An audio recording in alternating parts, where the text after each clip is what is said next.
जिस रथ पर अर्जुन महाभारत का युद्ध लड़ रहे थे उसमें श्री कृष्ण, हनुमान और शेषनाग भी थे।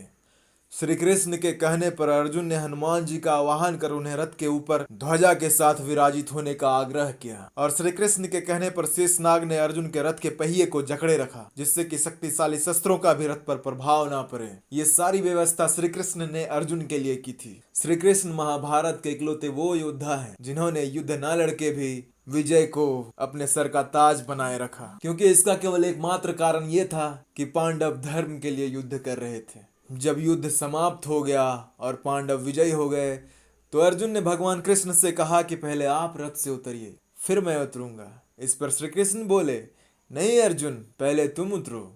भगवान की आज्ञा और आदेश मानकर अर्जुन रथ से उतर गए। उसके बाद श्री कृष्ण भी रथ से उतर गए। इसके बाद शेषनाग ने भी रथ को छोड़ पाताल लोक की ओर प्रस्थान किया और हनुमान जी भी अंतर्ध्यान हो गए। श्री कृष्ण रथ से उतरने के बाद अर्जुन को कुछ दूर ले गए और इतने में ही अर्जुन के रथ से अग्नि की लपटें निकलने लगी और रथ धू धू कर जलने लगा और जलकर खाक हो गया। अर्जुन ने आश्चर्य होकर श्री कृष्ण से पूछा, भगवान ये क्या हुआ?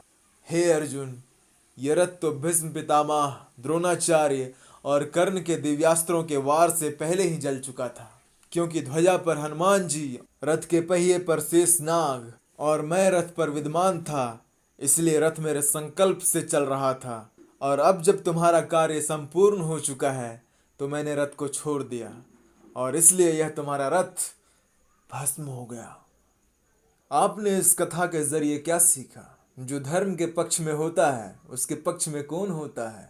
और आप अपने जीवन में किस ओर बढ़ रहे हैं, इसका निर्णय कोई और ना करके आप स्वयं करें तो ये ज्यादा बेहतर होगा। हर हर महादेवा।